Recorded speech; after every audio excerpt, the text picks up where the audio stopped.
do do do funky fantasy do do do do do in the bowl. Boop do do do Stratus arrows. Dun dun dun dun dun. It's the War of Nerds. Welcome back, ladies and gentlemen, to another episode of the War of Nerds podcast. We are your bearded hosts, Nathan Helm, Alfred Muller, and Ryan, also known as Stratus Arrows. And you've heard it live, you've heard it here, which means it's true because everything we speak is nothing but. Well, opinionated while it might be. You'll find out. Anyways, we have a fun topic for you today. We're talking about, and I'm not ashamed to admit this too, we'll tell you about. So for those of you who are joining us on this journey, first of all, thank you so much. It's a blessing to have y'all supporting us. You know, we're all three small independent creators who just have a passion for having fun and art and entertainment.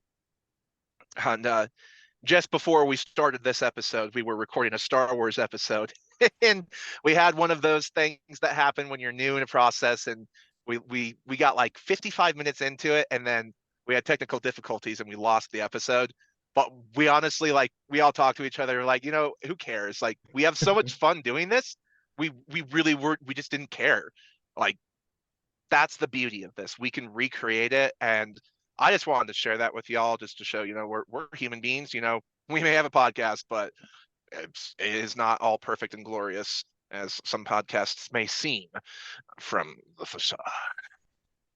and it really is like just three friends getting on a random night and just chit-chatting and BSing about whatever. And we're just grateful that you guys are wanting to listen to us. 100% agree with that. And that episode will happen regardless. Oh, it will. Even if we have to go 2 or 3 more times recording it. We can do that. We can. Yeah. It won't be hard. It's Star Wars. It's a topic we're very passionate about, and we have plenty of those episodes planned. So, but today, or I should say tonight, or honestly, when you listen to it, it'll be whatever time of the day it is. So, you know, we're going to be talking about the process of writing, not only from our POVs, but just in general, if you're thinking about starting a project, whether it's writing a school paper, writing a fiction story, maybe a nonfiction, well, I should say, like you writing an article or something for Yahoo or whatever it might be, there's a process for writing no matter what story you're writing. So we're going to strictly pretty much kind of stay to the fiction side of things because that's what we all write.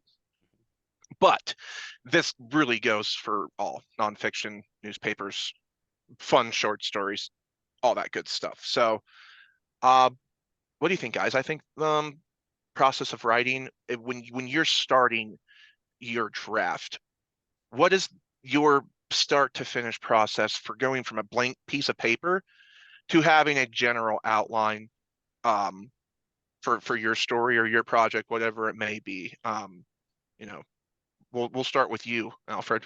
What do you say?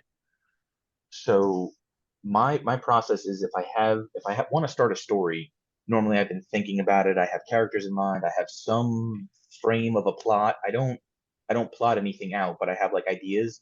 So whatever is striking me at that moment, that's what I start with. And it could be Okay. the ending, it could be the beginning, it could be a middle random scene that I just want to write. And that's where I just go from there and let the story grow. I think that's How a about good you, Ryan? answer. For me, I think there's so many questions you can ask for like your process in general, but if you're going just straight to the start, it's, are you starting with a character and telling a story about the character, or do you have the story and the characters come out of the story you want to tell? And for me, it's usually been the story. I have a story in mind, some sort of world that I want to create, and the story that goes along with it, and then the characters are birthed from that. And a lot of my process comes down to, I have what I want to happen in that book, and I go to that event and I build off of it. What had to come before it? What has to come after it? What leads to this event? And then all those branches start to fill in as you go through the process itself. Very nice. Me, I don't know if you call it non-traditional. I am very non-traditional. I'll say that up front. Not afraid to admit it. You know, what other authors? I was listening to a lecture from Brandon Sanderson. He teaches down at the university in Provo, Utah. It's where him and his wife live. And he does these writing seminars. And he was talking about the fact when you're starting a project, no matter what stage of life you're at with writing, whether it's a school paper, whether it's a short story, what works for you may not work for somebody else. What works for Brandon Sanderson, the legend that we know, when he starts an outline for a project, he is a planner. That is Brandon Sanderson. That's what he does. Though I, henceforth, Lord Helm, am a pantser. I'm a kind of 50-50. I grab a piece of paper. Now I drive semi-truck for a living, so all day long my brain has the time to think and think and think.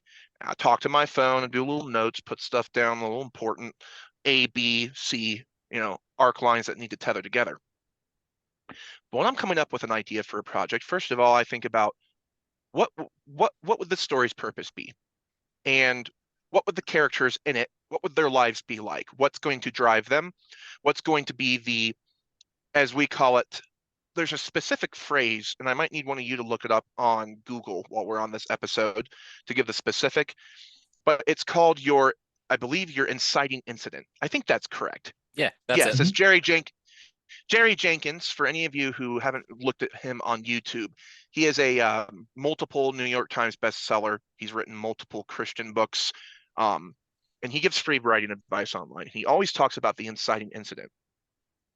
So when I'm coming up with an outline, I think about, all right, what's the inciting incident going to be for said character?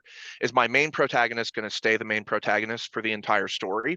Is the inciting incident what makes him the protagonist? Or is it perhaps the inciting incident that the antagonist suffers that creates the protagonist?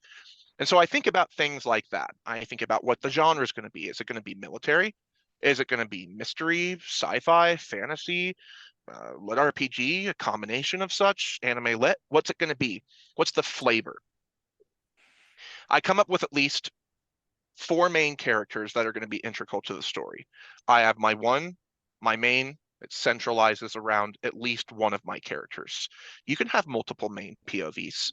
I write multi-POV. That's me. So I generally have about 2 or 3 characters that the story centers around, not including my villain. So for these said characters, I think about if the inciting incidents affects all of them at once, or if it affects one of them and the other 2 are maybe family members or a mentor or somebody who guides said character along their path. I write these characters' names down. No, I do not have a convention for naming. I simply think of random names in my head. If it sounds cool, I put it down on paper, unless it has something to do with a regional thing, like perhaps a last name for a family due to a lineage. In the North, the last name Black, because they were said heir to the kingdom. So the Blacks have run in the North forever.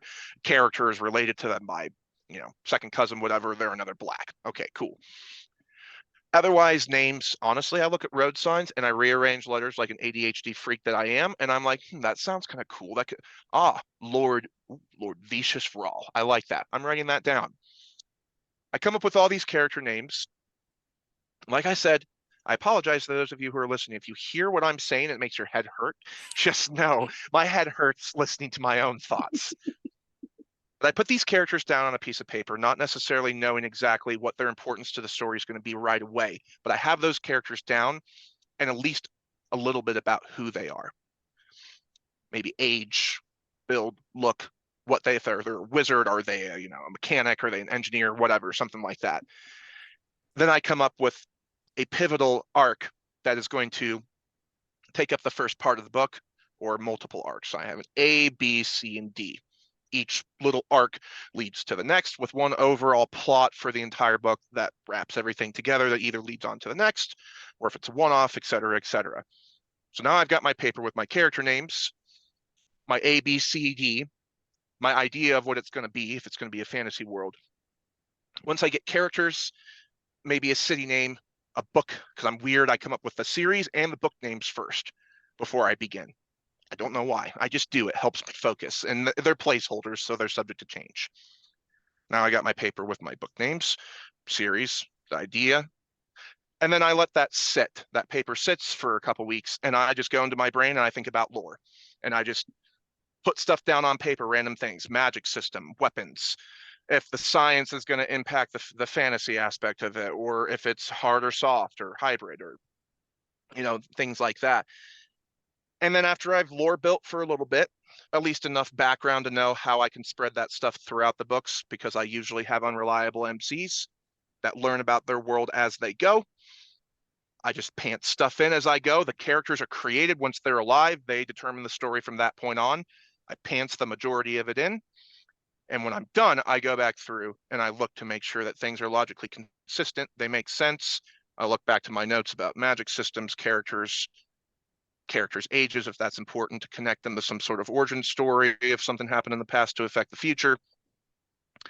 And that's my process. Sorry for going on for like 5 minutes, but that's my long dreaded process of creating the beginning of my story. I mean, I think you hit it perfect with the 50-50 when you started there, because I thought you have a lot of planning with your arcs that goes in ahead of time. And when you pants, you're connecting those dots as your characters take you through the journey, which I think most of us writers have that moment where our character surprises us because they go where we didn't expect them to go. We're like, oh, I really know this character is going to do this one task that's going to pull the book together. And you get to that very final few chapters and they're about to do that task and they say, nope, I'm not going to do that. This is what I'm going to do because that's who I am. And you're like, whoa, whoa, whoa, whoa, I made you. But you're absolutely right. Why are you right now? This is what you're supposed to do. So I think you definitely plot a lot more than some people that truly pants. But I get where you're going with the pantsing as you go through the story and connecting everything. And I'm actually very similar in my approach is I'll do my chapter 1 through whatever the final chapter is, and I'll do a paragraph for what I think happens in each chapter as I connect it. But everything that fills in there is subject to change and often is based on how those characters develop. See, I'm also in the same boat as you guys, where I'll normally when I start it is at the beginning because I have an idea for the start of a novel, and I'll start writing, and then I'll get to a point where I've run out of ideas, and I'm like, okay, so I'll go back and I'll reread through what I've written, editing as I go, and then I'm like, that's what I was doing, because I'll pick up on little pieces that I've laid in without realizing it, and then I'm like, okay, so now I know where the story's going when I get there. Problem is, I'm like, oh, that's what I was trying to do, and I changed it here, so let me continue and make it all flesh through, and then I get to there and I keep writing. For every once in a while, I'll be able to do like that one read through and then get the rest of the story out of that first read through. Sometimes I'll need like 2 or 3 where I'll start back at the beginning and go through it.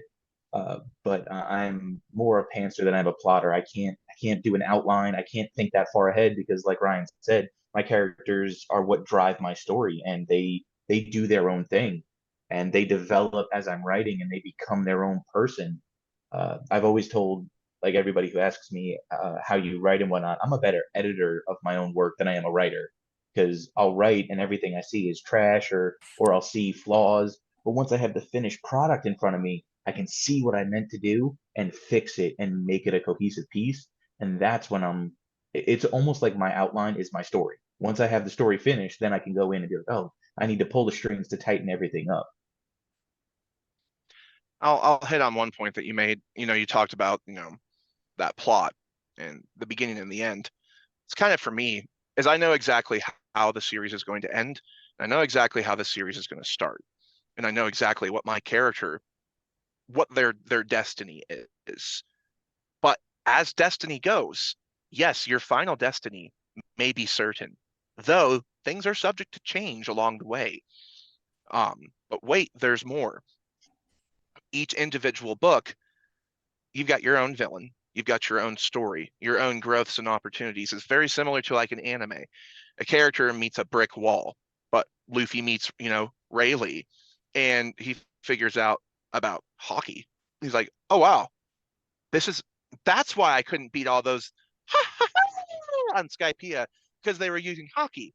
Oh, I can do that too. It's kind of like with my characters. They discover new, like, my character wants to be a certain thing. He's driven to be the High Warlock of the land. He wants to be a protector of all people. But he goes through some dark challenges along the way that takes him adrift. He has some arcs where you're like, this doesn't seem like who this character is. Really? How do you know who they are? You're following them along. You're seeing them change and evolve. They are who they are. You're just getting to experience their changes. You thought maybe they were going to be something, and they certainly may end up just like that still in the end. But it's like Ryan said, I'll yell at my characters like, what are you doing?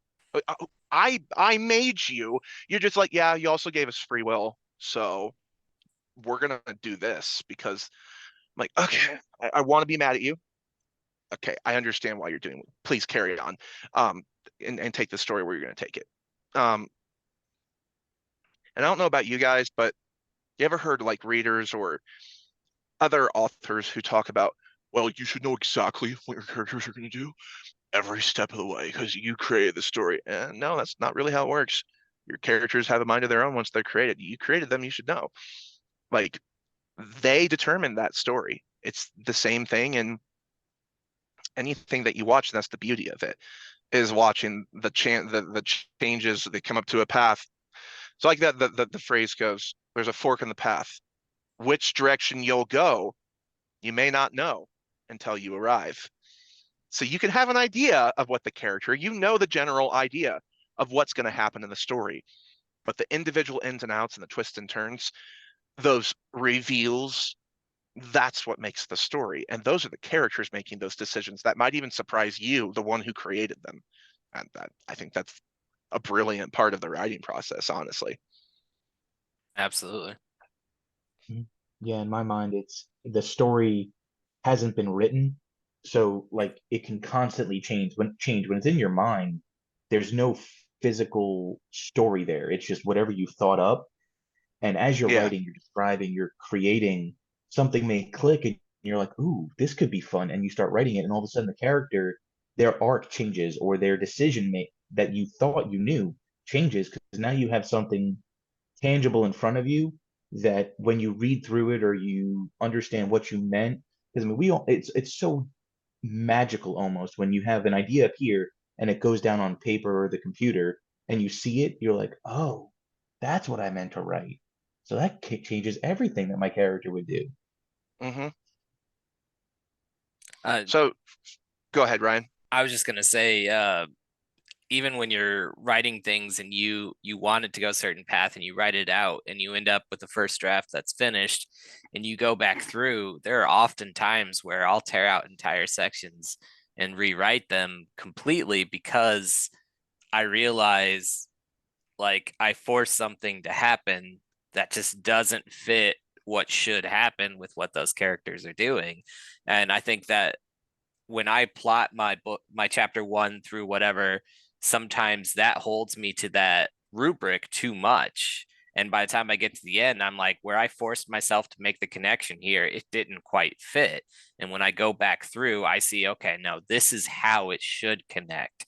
And I have to make it go this way to get to point B, because the path I took never worked and would not have worked. And see, writing is not for the lazy. It's a very demanding but rewarding process. And I Agreed. mean, we're all people, we're going to try and get away with whatever we can, but if you're honest with your work and you read through it, you'll see where you tried to get away with something, like you're saying, Ryan, where you wanted it to go this way. But when you read through, and that's some of the best scenes I've written, when I find those areas and then I write it the way it actually should be, it's some of my favorite scenes. Mm-hmm. I just the other day went onto Word and discovered the ability to be able to turn off word count. And that's exactly what I did. I'm like, I do not want to see you. I don't want to hear from you. I don't want you whispering your sweet nothings into my ears. The word count will be what it's going to be. And I'm going to go through these chapters not worrying about how many words. Like, I need to keep a chapter a certain, length or no. No, the chapter will be what it's going to be when the characters have reached the end of their said journey or destiny for that chapter. You get to that line at the end where it feels like some people say You shouldn't end a chapter with a piece of dialogue. I wholeheartedly disagree. I think ending a chapter on a piece of dialogue is a brilliant way, even the end of a book. Oh yeah, it's gonna hard stomp piss off your readers, but I mean, look at the reviews on like Fourth Wing and some of the other ones where they're just like, how dare you end a book like this? I can't wait for the next one. Yeah, exactly. You're mad, you're salty. Just like a TV show, you're like, no, you did not just end. Yeah, I did. Yeah, I did. I'll do it again too. Um, so I think you end it where you end it, and that's how it is. And I've really, it's been a growth, it's been a journey for me of learning to not let my brain and my little analytical process that I have about, yes, word count. No, no, no, no. So I finally, I turned it off and I'm just like, goodbye. I won't look at you again until I need to find an editor and actually need to know my word count. I'm ignoring that That's not a bad in my idea. chapter. Yeah, I'm I need just, to it's take gonna, from it's gonna that. hurt. It's gonna hurt. Y'all seriously, y'all are gonna look at that word count thing and you're gonna hit right click on it and you're gonna realize, oh, there's a check mark that I can uncheck, and you're gonna grit your teeth and you're gonna be like, but you've guided me for so long through this journey. How will I ever survive without you? And click. And then you see it disappear and you're just like, oh my Free. gosh, I'm free. My will has changed. These chapters have evolved into something so much different than I ever expected they would. Yeah, because they're what they're supposed to be, and you're not worried about the length or anything else because there is no such set rule for how long or short a chapter needs to be. Mhm. Or yeah, so I did that the other day. That was a step in my recovery process of learning how to rewrite my brain function for writing. And it's been weird. It really has. I catch my eyes drifting down to where word count. And I'm about to remove the page count too to stop looking at that as well. And just don't worry about it. Just write the words, write the story, the characters when you end a chapter. Okay, you ended that chapter. Begin the next one and don't worry about anything else except what the characters are going to do. Um, yeah, I want to say that was one really thing to hard. that, Yeah. and then I have a question for you both. So first, I agree completely, Nathan. The rules of writing are silly in my mind. Like, yeah, there's certain things you have to do just because, like, you have to make. I mean, it all depends on your style. There's certain things you have to do for your style, I think. But Yeah. I completely agree. Write your story. Write it however you want, and you can't. If your story breaks rules, then let it break rules because it's the story you want to tell, and then tighten it up in editing. And if you decide that, oh, maybe I shouldn't have broke that rule, I'll fix it. That's fine. But don't feel you have to adhere to those rules because it's the norm or what people expect. So many great stories were written breaking rules, and probably too many stories were lost because they tried to follow the rules. Hmm. I agree. And then, I mean, before yeah, you ask your two questions, I will add to what you said. There are rules that you should follow, obviously, when it comes to grammar and sentence structure and things like that. That obviously, you have a sentence fracture, you can't splice certain parts of sentences and be like, yeah, I'm gonna put a semicolon here, but then put parentheses there with an M dash followed by a period. Nah, don't work like that. I mean, as much as I hate the Chicago Manual, and I think a lot of it's full of bony, hooly, balloony, and the English language is just doesn't make sense half the time. And I speak English, so and trust me, I understand. But yeah, no, breaking the rules, that's how Tolkien and all the other greats got to where they were. Because they didn't listen to somebody whisper in their ear, you can't do that. That's not how writing is. That's not what defines a genre. Oh, well, you know what? Maybe it will if somebody actually just has the courage to not listen to the majority, but then find out very soon there's going to be a majority that really appreciates they did what they did. Hmm. Now, mhm, you had questions. Please, sir. yes. So it's a little bit of a weird question, but it's one that I've noticed from like TikTok and how there's always like people posting their quotes or whatever. Do you guys write with special quotes in mind, or do they just kind of come to you? You want me to go, Ryan, or you want? Go ahead if you got an answer. Yeah, I don't write with any quotes in mind at all. My characters' quotes come from who they are as a developed person.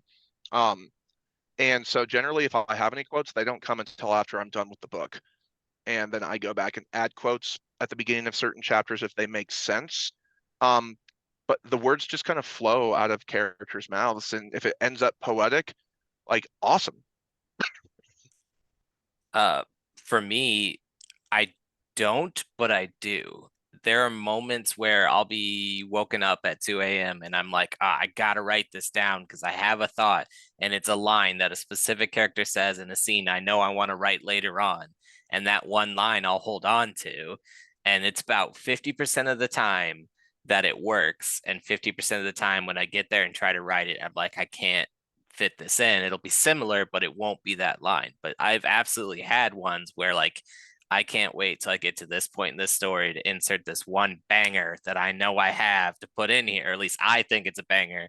We'll find out one of these days when it's quoted by somebody else, or they're just like, what did he write in this book? But like I'll have that moment where like I know this is gonna make or break this scene, but it's few and far between. Most of it organically comes out, like Nathan said, where you're just going through and that dialogue flows out because you know your characters and what they would say. That's a great Yes, question. I'm somewhere in between. Like I don't write for quotes. I write for like scenes. I like the culmination of a scene to kind of be my selling point. But every Yeah. once in a blue moon, I will think of something and I'm like, that's a kind of cool line. But then when someone's like, "Oh, what's a quote from your book?" I'm like, I have no idea.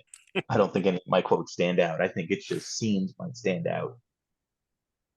What you do is after you've written your book, you know, you've gone through, you've written the rough manuscript and you go back through and you're tweaking. While you're going along, whatever part you're tweaking in your book, your eyes are looking at it from an editorial standpoint. Don't try to find stuff then. Go back through after you're done with that and just skim through it as if you're reading. And you're going to find some quotes that you're just like, well, that sounds way cooler than I remember it. Mm-hmm. Copy that quote and rearrange it just slightly so that it's a little bit off from what it is at that point in the book. Put it earlier in the book as a tease. And that is a quote that you put at the beginning of a chapter that leads people wondering, like, is this a future quote from like a character like later on in the book? Or is this like something? What you can really do to blow people's minds is you can take a book after your second book or your third book, if you've written that far down, grab a quote from there and stick that in your first book. And people are going to be like wondering throughout the whole book, what does this quote have to do with anything? And then later they're going to be like, oh, oh wait, I think I understand. And then their mind's going to be eventually just exploded with like, wow. And that's something that you can do too. But I really think you go on Amazon and look at these books and you see all these like, 9,654 Kindle readers highlighted said, I love you, Brian. Really? I love you, Brian. That's what you highlighted. That's the inspirational quote that 9,554 Kindle readers. Or another one is like 15,560 Kindle readers highlighted. Yeah, right. The only way to win is to win. Mind blown. Wow. Inspirational quote. And you write some like awesome Tolkienish like literature, like from the depths of the darkness, the demons dwell, but the way to destroy them is from the light that you will only tell if you find your path from destiny. 5 Kindle readers highlighted this line. Yeah, get out of here. That legend was a legendary line. Y'all just don't see it. I love you, Brian, said 5,654 Kindle readers. Get out of here. I Um, I do have those moments. Uh, my buddy who's doing the audiobook for me, I'm listening to it as he sends me the things, and I'm like, wait a minute, I wrote that? That's pretty cool. And it like you were saying, Nathan, it's after you're done with edit brain, after you're done with writing, here reading through it or listening to it after the fact, you can actually find some pretty good uh, lines, and it's a confidence boost for me because I think we all suffer from some type of fear that we're either not as good as we think we are, or we're mimicking another writer. Uh, yeah, so getting those moments is kind of helpful. Absolutely. I guarantee both of you guys, when you get your first audiobook, I know when I listened to mine, granted, I was the one who did it. So listening to my own voice is weird, but after it's been like edited, like professionally, like audio edited, and you hear this is Audible. You're like, Deep Ocean Audio presents. I'm like, oh wait, that's me. That's me. Like Kingdom Society, the Black Hood. Prepare yourselves for darkness. And you're like hearing these lines. When you guys hear your first audiobook on Audible, you're going to get goosebumps. You're going to hear lines that you don't even realize, like Alfred was saying, that you wrote.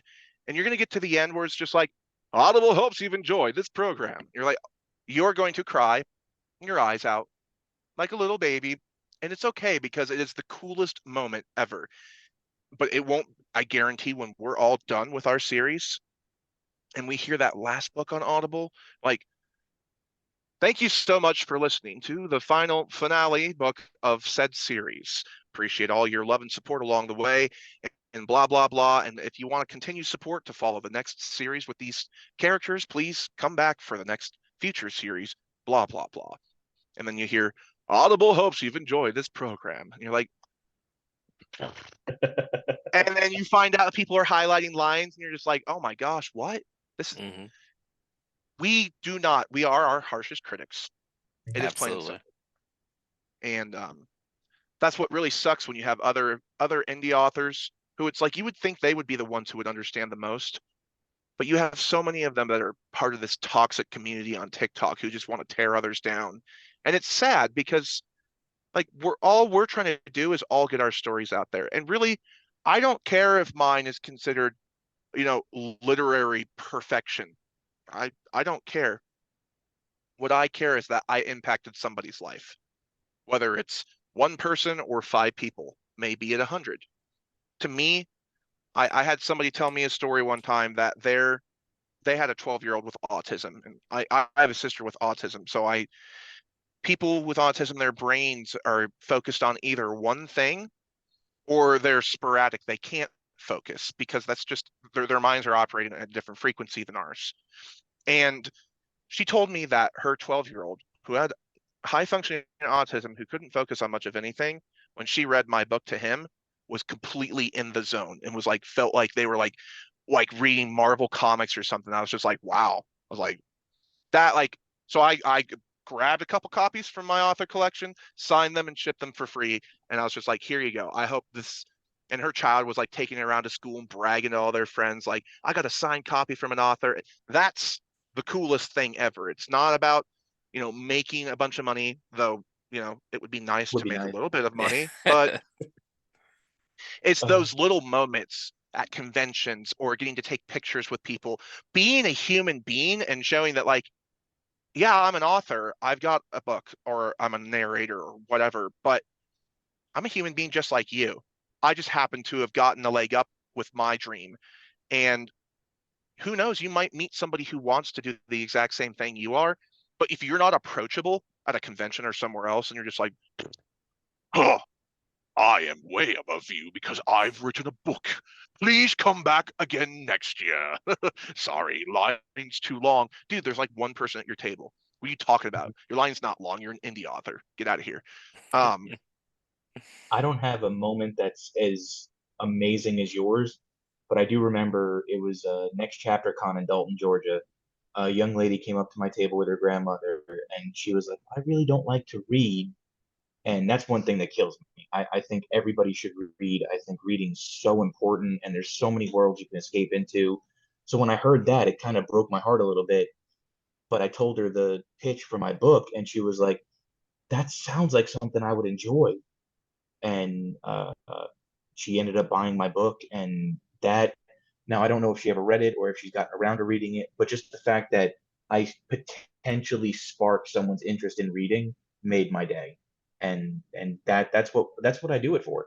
I want people to be entertained by my stories enough that they can grow to escape into the world I've created for enjoyment and a bit of a break from reality. I That's think Ryan awesome. will agree. What's that, Ryan? I said that's just awesome. Both of you guys' stories. And I think you would agree, Ryan. What you were saying, Alfred, that yours isn't as amazing as mine. No, your story's just as amazing, man. There's no story less amazing. It's that that was your experience. Mhm. My experience, that was the highlight for me, and that was the highlight for you. And it's those individual stories that are all amazing, and that's what makes the journey so brilliant. Is that something like that, you find somebody maybe spark their interest to read again. I've had people who tell me like, I just don't read fantasy anymore because I expect the same thing.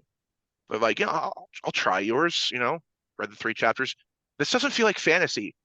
Uh, but I want to read it. I was like, okay, cool. Like if I'm sparking your interest to read again and getting you out of a slump, that's what I'm here for. I'm here to bring you a new flavor, something different, not the same old what you expect in a fantasy or a sci-fi. That's why I love indie. I mm, will listen to like traditional books on Audible just because they're easier to access. They're more accessible for Audible. Audible tends not to, unless you can afford an audio narrator or a friend who's an audiobook narrator. It's kind of hard to pay for one. Mhm. So I'll listen to traditional published books through audio, and then I read indie books, and there's some of the great stories that you really wouldn't get from a traditionally published book because they have their formula that they like to sell because they can make money off of it. And then the indies with great stories that may be familiar to you, but also have a new twist, kind of get pushed to the side. But I've found some great books that are independently published. Most definitely. And I don't have a story yet, like you guys, and You I will. hope one day, yeah, and I truly do think I will. But for me, well, like I published a long time ago, shouldn't have. The books I'm publishing now far better because I've grown in my writing journey. But I've hit those people that I've known have bought the book. The family has bought the book. People have all told me, "Oh, it's good," but I'm just waiting for that person I've never met that sends me an email or checks my website or leaves a comment that absolutely fell in love with my work and doesn't have that bias behind it. And when I hit that day, that one and only fan, if that's the only fan, not to put those two words together there, but if that's yeah, the only not the other one website. that ends up reading my stuff and loving it, that alone is worth it because it's about the stories we want to get out of our heads and on paper for someone else to consume. And like that's why we do it. No, I mean Alfred hit it on the head. I mean, he said, um, talking about indie stories and how like unique they are, right? They're so much different from the mainstream because traditionally published books, these big conglomerate businesses, Penguin, Random House Audio, Tandor, blah blah, the list goes on, Lionsgate, whatever.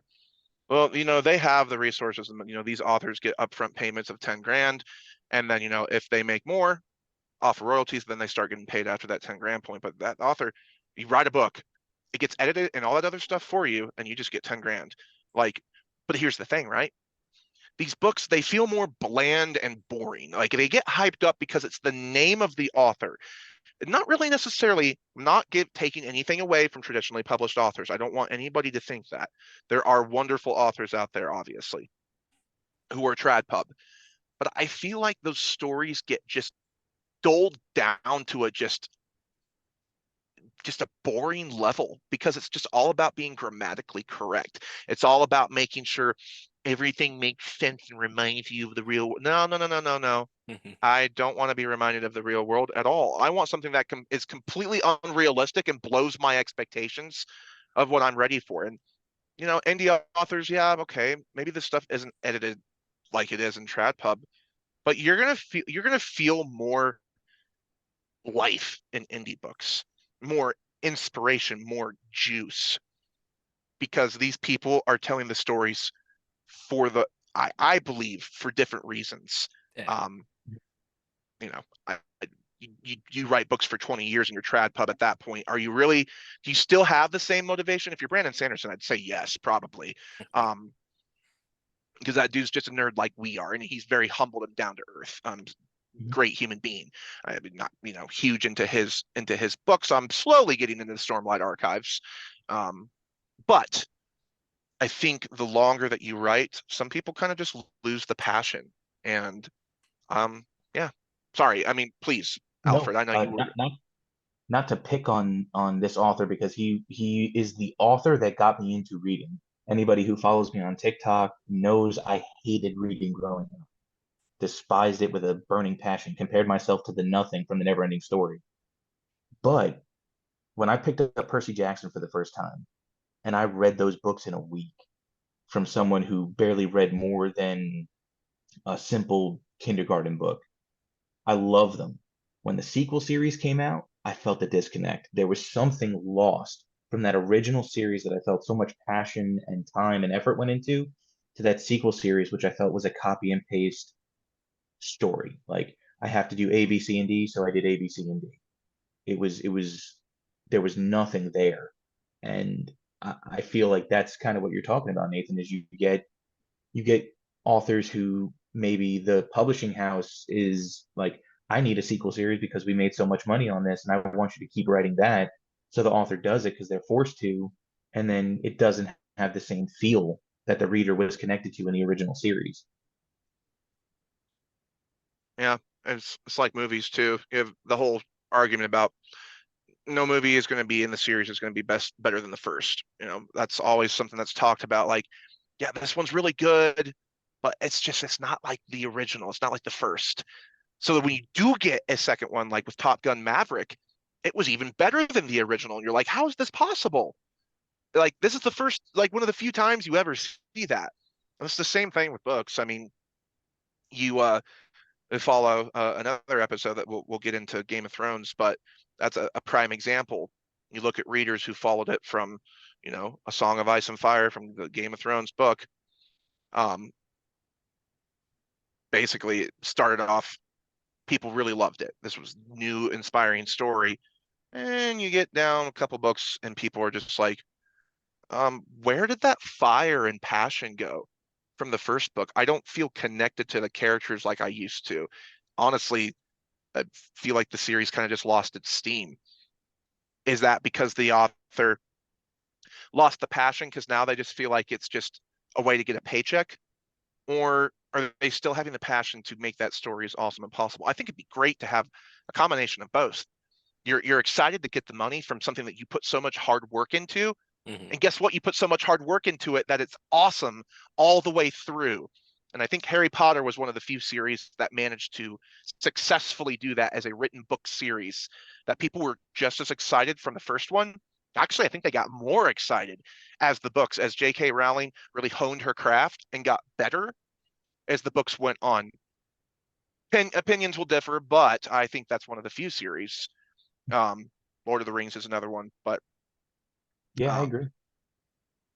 I think we can all agree when it comes to the process of writing, no matter what you do, don't lose your fire. Don't let yourself be roadblocked or face your get burnout. And that brings me to my last question of the night for you guys. How often do you hit writer's block in your writing process?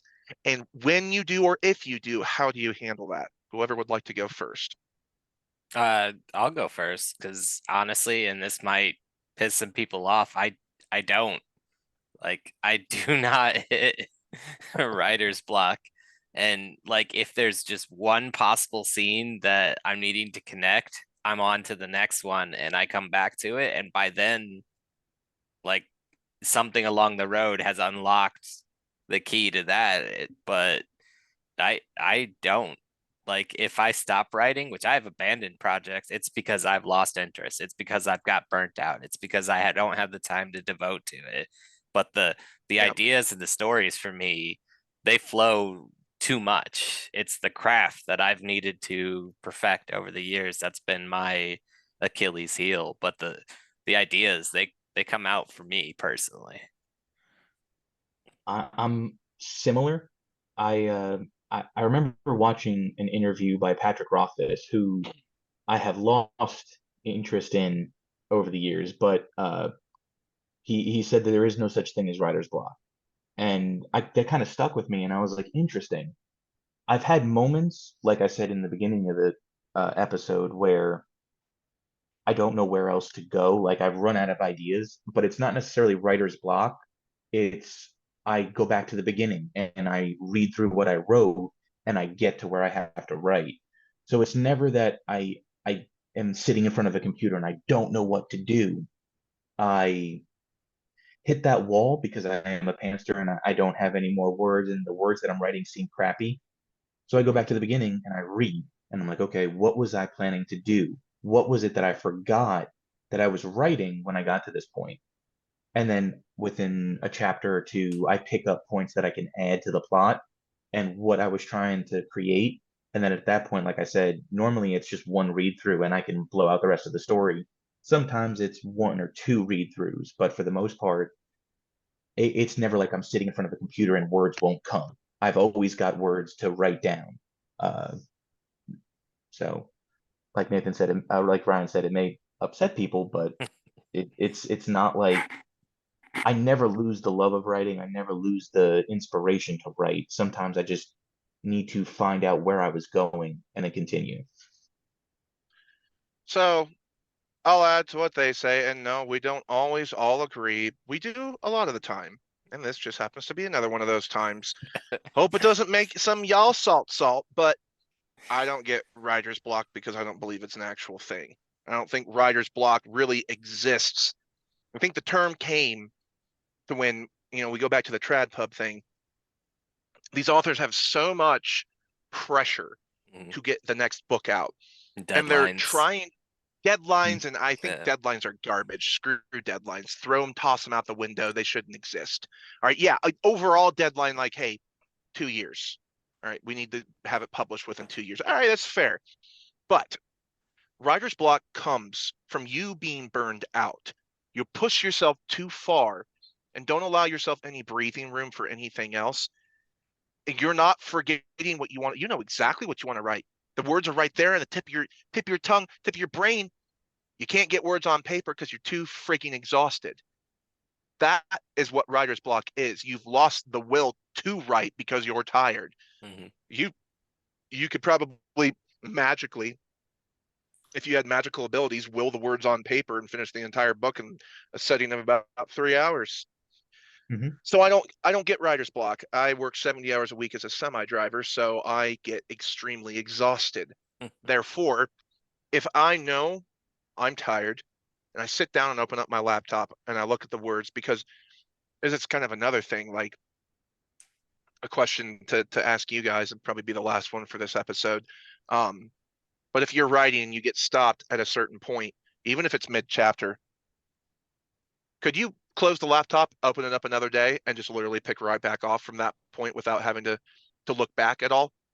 Once you delve back in and see that last word you wrote, does it just brain fire, spark go off, and you're just like, oh yeah, it's a character, boom, right back into it?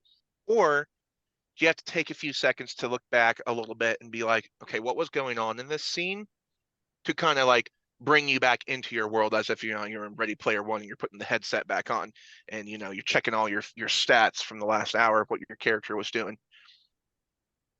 It's a mix. Yeah, go ahead. For me, there have been days where I've just jumped right in because I had to stop because family, or I had to go to work or whatever, and I'm able to jump Yeah, right back in because it's fresh in my mind. If I'm exhausted and I have to stop, a lot of the times I'll be like, all right, it was 3 a.m. What the heck was I writing? And I'll have to go back through and kind of read and jump back in. sure. So it really depends on the situation for me. For me, I think it's two things. The time removed from the last time I wrote, like if it's been a couple days because I have stuff going on, I'll read like the last 4 or 5 paragraphs or the dialogue that just happened to kind of get back into that mindset. Or it's the motivation. If it's a scene that I've been wanting to write, it just hits. Like from the last line I wrote to the next one, it's there. If it's a scene that it's not writer's block, but just where I'm like, okay, I need to get through this to see where it's supposed to go so that I can fix it. That one okay, let me read a little. Where was I trying to go with this? And then I can move on from there or come back to it. But yeah, it just really depends. Yeah, I mean, that's, I took a break one time last year. I've told both of you guys about it. I had a really good year last year with words. I poured out over 420,000 words across all my projects, and I had a better situation at work where it was more consistent with my time, and I was doing Walmart, so I just knew exactly when I would have that free time to write. So if I was tired and I wanted to take a break from a certain series, I would move over to a different one of my book series and work a little bit on that, hang out with those characters. I took about a month from Kingdom Society, and I came back, and I literally stopped like mid-chapter, but I came back a month later. I looked at the last sentence I wrote, and I was right back into it because I just know what's going on in the story enough to where I can just get back into it, especially like Ryan said, if I'm excited to write it. Mm-hmm. However, there could be to where I have a 3-day break. I'm so stinking tired because, 12-hour plus to 14-hour days. And I could literally have forgotten what I wrote in those last few paragraphs and have to go back like an entire chapter to be like, okay, let's see what we were doing here. It's weird. My brain is a jumbled mess of words and characters and universes. So, but overall, I never lose my passion or my drive. I just know when I need to take a break and work on something else, or just give my brain a healthy dose of doing something else. Because we as writers, I think we get so tough on ourselves, like, no, you need to get this much writing done this week. If not, you've failed yourself. No, you haven't failed yourself. You haven't failed your characters. You haven't failed your story. You haven't failed your readers. If they are readers of yours and they are dedicated to you, they don't care how long they have to wait. They would rather wait a little bit longer for a quality project, knowing that you're putting in that extra effort to give them something awesome, than just forcing yourself down to the bone, to the wire, and just putting out some half energy project that's just like, what? This wasn't anything like what you did in the first one. Mm-hmm. But yeah, I think there is some limit to that, and it's one of the reasons why I still read Martin but don't read Rothfuss. I think there is a certain contract you have with readers, but I agree. Like, take your time, write it, and readers will be more understanding. Where like Rothfuss has claimed numerous times that he has the third book finished, he just refuses to publish it because he's X excuse, whatever excuse of the week. Where Martin has come out and said, writing is a chore for me. It's a labor of love. I have to force myself to write, and I don't want it to be crappy, essentially. So I'm more likely like you to get behind him because he's out front and open about it. Like, I want to write. I want to give you guys this story. It just takes time for me to write a good book. I think he's also dog tired. I mean, the last true Game of Thrones, of the 5-book series, The Winds of Winter and A Song of Spring, he has been asked about it. And he's just like, look, I've had a bad year. I can't get anything on the paper. I'm tired. Okay. I've been writing for 20 plus years. I am tired. It's turned into a chore because all the pressure, these readers are constantly being like, where is it? Where is it? Where is it? We want it now. As Martin said jokingly, you go try writing a book, see how it works. Go write a book. And then you in his pleasant voice, you go write a book. You come back later, come back 20 years and talk to me and be like, you know what? Did it work out the way you thought it was going to work out? Writing a book is hard work. I kind of butchered his voice, but it is hard. And I think a lot of people don't really understand what goes into writing a book. I was guilty of that. I would get on authors and be like, lazy, not getting us the book. What kind of excuse of the week? Start writing the book. Holy crap. Okay, I get it. I understand completely. And now I'm on that side where I'm just like, I get in my Discord. I let my reader, I think that's the important thing. As writers, as creators, get a way to contact your readers, your community. Let them know what's up. Give them a weekly, monthly, update. Monthly, I think, is healthy. If you can do weekly, great. But let them know, like, hey, this is what I can offer you. I give you monthly updates. I'm sorry if I don't have anything, but it's life. And most people are going to be like, yo, I get it. I work a full-time job. Hey, no worries. Like, when you get it, you get it. Just like let it. We're excited. We're excited, but don't kill yourself over. It's a book. Like it's not an empire or a destiny. Like relax, take a deep breath, and work on your story, because if you force yourself to write when you don't want to, you're going to start to really hate it real quick. Yep. Don't let yourself get to that point. Keep that drive and that passion, when you need to take your breaks. This is all part of the writing process. I know this episode's kind of we've gone on tangents and a little bit off topic, but really honestly, folks, this is all on topic when it comes to the process of writing. These are all our individual experiences of how we've felt through the journey. I've written 3.5 books. Alfred's written about the same, I think. I finished my third book in my series and a young adult, so 4, but they're not like published yet. But book 3 and my young adult novel are finished, so yeah. And Ryan, you've written 3 as well. I mean, Yep. so, you know, whether it's a manuscript or a published book, I mean, you're putting words on paper, and that takes effort and time and thought and curiosity and experimentation and exploration. And it may sound like, what are you, like taking a portal to the Narnia or something? Yeah, kind of, essentially. All right, like every time you get back into the words, your brain. I mean, you have your set time when you want to write, and I know for me, if I get distracted or I start writing, I swear there's a telepathic signal in the world to let everybody know to call me when I start writing. So I turn my phone off. I put it on do not disturb, and I'm like, ain't nobody getting a hold of me during my 1 hour of precious time that I have to get some words on paper. Leave me alone, outside world. I'm going away into my bunker. So I challenge all of you, if you're at work, Brandon Sanderson talks about it a lot. He started off as he worked at a hotel overnight. It was the only opportunity he had as a full-time student working a job. That was his opportunity to get words in, working that third shift graveyard. So what he would do is he would write.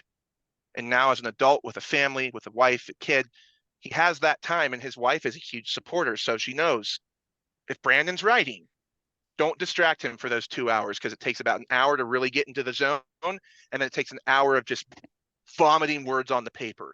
But if you're distracted, for some people, myself included, I have to reset. I have to go back to that hour, and it takes me that time to get back into that motion that I was doing. And a lot of times I'll get so irritated, I'll just be, you know what? Click, close the laptop, set it down, and be like, we'll try again tomorrow. That's the process of writing, y'all. It is a love-hate relationship some days, but it's 90% love, 10% hate. So that's really all I got. Y'all have any closing thoughts or comments or anything for the listeners? Finish your writing. For anyone who hasn't finished a book yet, like you can't go back and fix it till you finish it. Get that first draft done, and then you can continue. It's one of the biggest advices I've heard. That's my number one advice. Any author or aspiring author that asks me what's the greatest advice you can give, finish your book. Just don't ever get discouraged. You can't edit an unfinished book. Like Ryan said, you need to have it finished, and then you finished a book. Like that's such a relief to turn around and say, I finished it. Like it's done. It may not be polished, it may not be publishable yet, but it's done. You did the hardest part.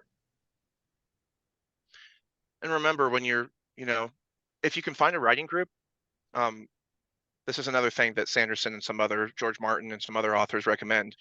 Find a writing group of supportive yet critical people, not people who are going to tear you down and they have a one-sided dogmatic view of how things are supposed to work. Find a group of people that are going to willingly support you and give you that tough critical criticism when you need it, so you can go back through with an objective opinion and look at your own work as if you were reading it, as if you weren't the author, but you were a reader. And never let anybody tell you that your story is not good enough. Your story is amazing. Yeah, sure, things might need to be tweaked just because it might not make sense within your own universe. That's the most important part. Keep things logically consistent with your characters, your systems, the things that you create, and know the genre that you're writing. If you want to break the rules of that genre, just let people know up front, hey, this ain't traditional. You might be reading this and wondering like why these things are happening, because I chose to make them happen. And I'm hoping y'all can find enjoyment and have a little bit of a breath of fresh air from something that's off the mainstream of what a genre is considered to be.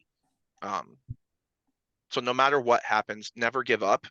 And if you find people who are just tearing you down and telling you that your stuff is trash and that this isn't how this genre operates or any of that, my best advice would be to think about if they're the right people to help you grow, or if they're just going to make you be negative toward yourself all the time. Because negativity, while as yes, criticism can be seen as negative when you first see it, I guarantee you, if you take about a day and then you come back and you look at it again, you're going to be like, oh, you know what? Actually, this does kind of have a point. Mhm. And remember, every little piece of like, feedback that you get, you can take it or leave it. It's not end all be all. All right. Everybody's got differing opinions. That's the beauty of writing. So I would leave you with that as your thought tonight if you have something, or I challenge you. It really is healthy to write. So I Mhm. challenge you in for your kids too. If you're listening, you have kids that are in the elementary to middle school grade age.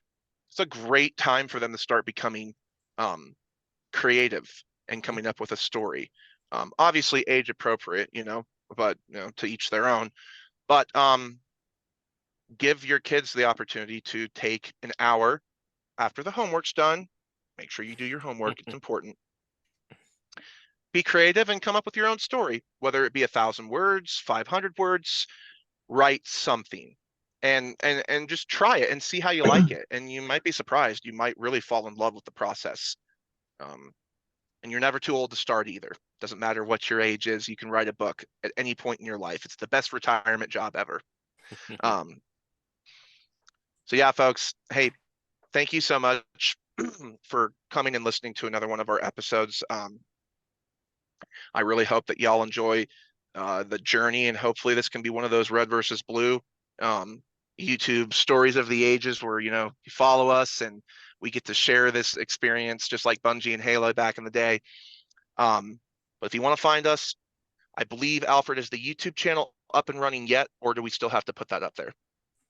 I think we still have to create it. Okay.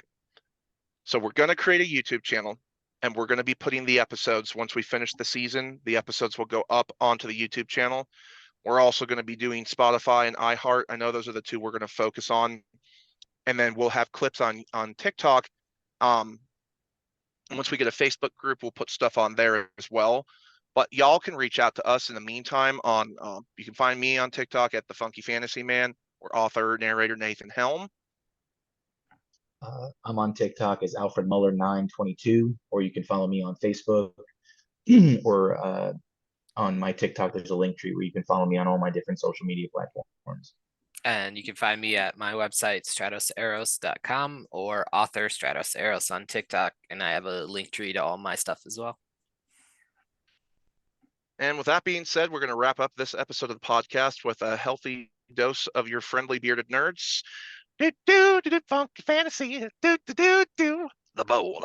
Do do do do Stratos Arrows. Pop pop pop pop. It's the war of nerds. Till next time.